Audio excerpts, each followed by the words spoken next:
Fun fact about this movie, Return of the Jedi, it was released in 1983, and one of the original directors that was considered to direct this movie was none other than David Lynch, who would go on to direct Dune in 1984. I can't help but imagine what David Lynch's Return of the Jedi would have been like. Probably really, really weird and totally incomprehensible like a lot of his stuff, but I love David Lynch, don't get me wrong. So in case you haven't been following along with the videos, I didn't like A New Hope too much, though I respected that it was really the first thing of its kind. I really enjoyed watching Empire Strikes Back, and so what do I think of Return of the Jedi? I guess you'll have to wait and see. So as someone who has never seen this movie before, I'm going to describe to you what Return of the Jedi is about. So Return of the Jedi opens up on Tatooine. You have C-3PO and R2-D2 going up to Jabba the Hutt's castle. It's all part of this plan that they're doing with Leia and Luke to free Han Solo, who was given over to Jabba the Hutt after he was frozen in carbonite. So they have this plan where they're pretending to turn in Chewbacca and collect the bounty that Jabba the Hutt has put on his head. Jabba the Hutt finally looks good in this scene because he's not like horrible 90s CGI for no reason. So anyway, Leia manages to free Han Solo, unfree him from the carbonite. They kiss, they have a little moment, and then she gets captured and she becomes Slave Leia. I feel like I've seen this image of Slave Leia like my entire life, but I never really understood what was the deal, like why was she dressed like that? Now I get it, she gets enslaved by Jabba the Hutt for a little bit, and then Luke shows up, and then we have this really cool scene, which I've also seen parodied countless times, of him fighting this monster underneath the trapdoor called a Rancor, and it was really freaking cool. So Luke defeats the Rancor, he escapes, and then it's time for the Sarlacc pit. Now, I couldn't help during this scene but think sandworm, sandworm, sandworm. It's kind of like a sandworm, but it's not really a sandworm. It's just kind of like this pit thing with tentacles. So Jabba the Hutt is gonna throw Luke into the pit, and it's really, really tense. But then Luke pulls a fast one, and he's actually hidden his lightsaber inside of R2-D2. So Luke frees himself and starts fighting with Boba Fett. Now I know a lot of people always talk about Boba Fett and how cool he is, but I really don't get it. Boba Fett is not that cool from what I've seen. I don't know if he shows up in other stuff, but so far, like, I don't really get the obsession with Boba Fett. I asked on Twitter, like, what's the deal with Boba Fett? And no one, I don't know what the deal is. I don't know. But anyway, while Luke is battling this guy, something way more interesting happens with Leia. Leia grabs her chains and strangles fucking Jabba the Hutt to death. Leia strangles Jabba the Hutt. I was not expecting her to strangle him to death. That is some brutal shit. Holy fuck, Leia. I love Leia. Leia is like my favorite. Like I said in my other review for Empire Strikes Back, she's such a badass. She's a boss. She's like, yeah, you got me in chains right now, but I'm gonna strangle you to death with these chains when I get a chance. And she does. Freaking awesome. So the whole sequence of Jabba the Hutt in the beginning was super exciting. It was fun. It was a little bit on the silly side, but a lot of the Star Wars stuff is on the silly side, so I can't really knock it for that. It was a lot of fun. I enjoyed watching it. So after all that goes down, Luke goes back to Dagobah, and we have this really sad sequence where Yoda dies, and I kind of didn't want Yoda to die. I really thought he would be around for a little bit longer. I felt like I didn't get enough of Master Yoda, and he was in Empire Strikes Back, and then he's gone in this one. But then I guess what did I really expect? It was the completion of a trilogy. A curious thing that I've noticed that Star Wars has done is they do the death of the Mentor twice, if you count A New Hope, Obi-Wan's death, and Yoda's death in this movie. And then curiously enough, Obi-Wan shows up in this scene as well, so they're definitely calling back, echoing what they did in the first movie intentionally, I think. But anyway, Yoda dies, but not before telling Luke that he already has everything he needs to succeed. And then Obi-Wan Kenobi's ghost offers the information that Leia is Luke's sister, and that he has to go and find Darth Vader and defeat him and resist the Emperor in order to complete his training and become a Jedi. So, wow. A while ago I did a comparison on Star Wars to Dune, which I researched without actually watching the movies, and I kind of forgot a lot of that information the time since doing that video. So having this revelation come into play was kind of like an oh yeah moment. They're basically Leto and Ganima. Alright, moving on. So the Alliance learns that the Empire is constructing a new Death Star, but they have to take down the shield before they can attack it. And the shield generator is on the forest moon of Endor. And on the forest moon of Endor, we encounter the Ewoks, who are like these crazy, hairy little alien guys. They're super goofy and super weird and funny. I really thought the scene was really funny when they think that C-3PO is like some kind of god. That's such a funny thing that happens in sci-fi. One of my favorite Star Trek episodes, Who Watches the Watchers, is kind of like a more serious take on that. And, you know, even like the Dune thing with the Fremen is like a way more serious take on that. But, you know, that idea that when technology becomes advanced enough, it seems godlike or magical to, you know, primitive people that haven't seen that before. So anyway, first the Ewoks are going to kill the group, and then they start thinking that C-3PO is God, so they decide not to. So the movie takes a very interesting turn after Luke reveals to Leia that they are brother and sister. And Luke goes off and surrenders to Imperial troops and allows himself to be taken into Darth Vader. And he tries to tempt Darth Vader back to the good side. He thinks there is still good in Darth Vader. And Darth Vader says, "It's too late for me, son." And he takes him to the Emperor. And we've been seeing the Emperor bits and pieces throughout the movie, but this interaction with Luke, Darth Vader, and the Emperor is where this movie just shines. This is one of the best scenes in any movie ever. One of the best sequences. So as the Alliance is on their mission to destroy the Death Star, Luke is being tempted down the dark path by the Emperor, who reveals that the Alliance is actually headed into a trap, and that this Death Star isn't under construction. This is a fully functional Death Star, and it's capable of mass destruction already, and all of your friends are gonna die.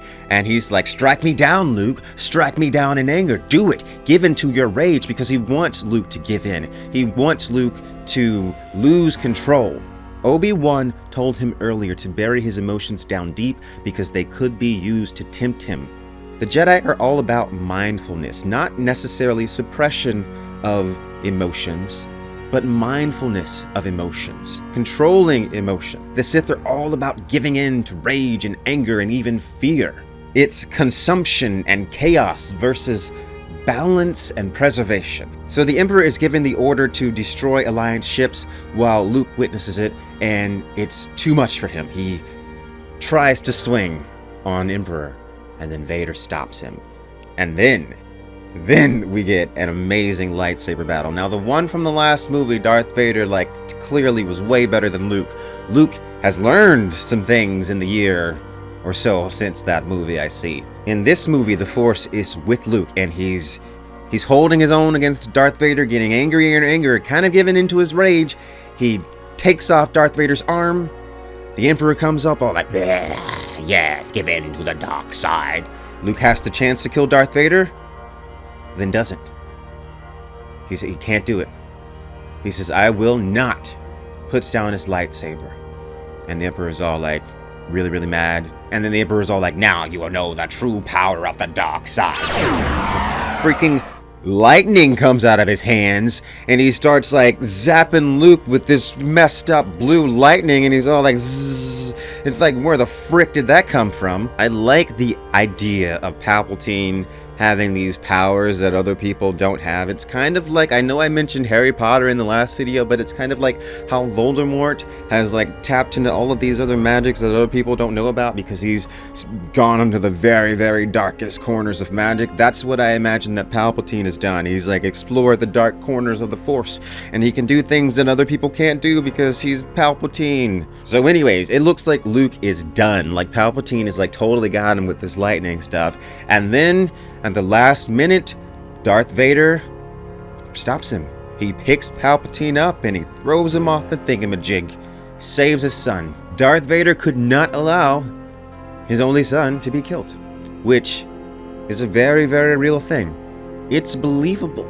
It's human, because as dark as Darth Vader was, as alien as he seems at time, As evil as he seems at times, as evil as he certainly is, he's killed a lot of people.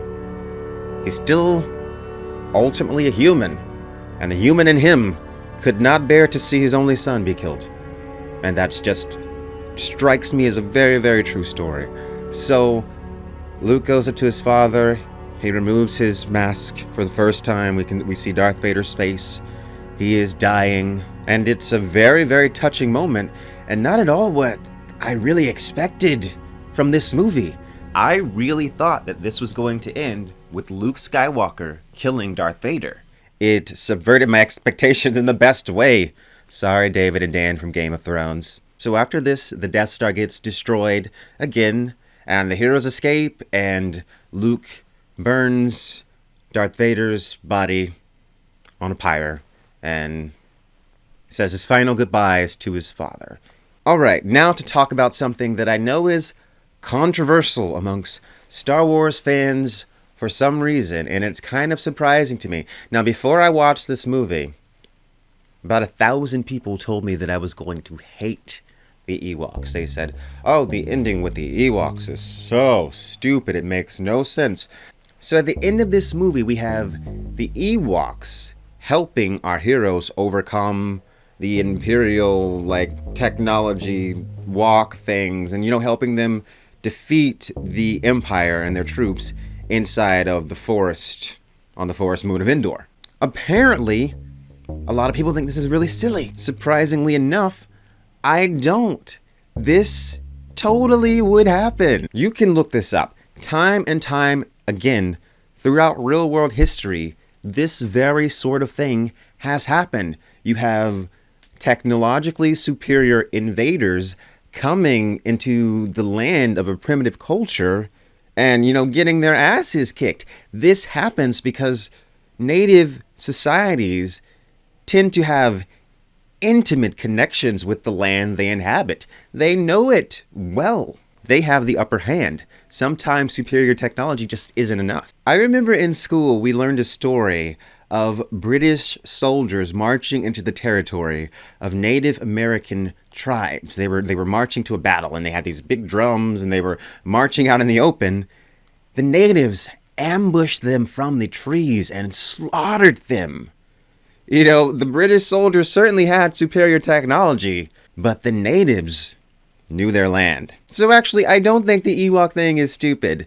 A little silly, but no more silly than the Jawas or the Sand People on Tatooine.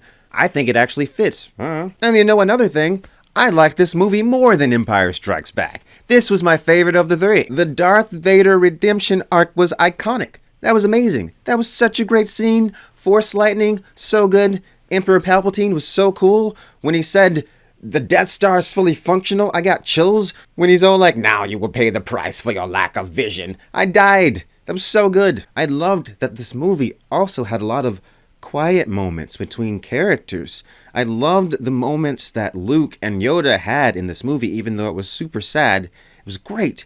The moment between Luke and Leia was great. The moments between Han and Leia, great. A lot of people say this movie is silly, but I don't think it's any more silly than the rest of them. There was a ridiculous dance party that was CGI and clearly something that was added later. I don't know what that was supposed to be, but I'll kind of give them a break for that. I don't know how much of that was in the original thing. I know these movies have been tampered with.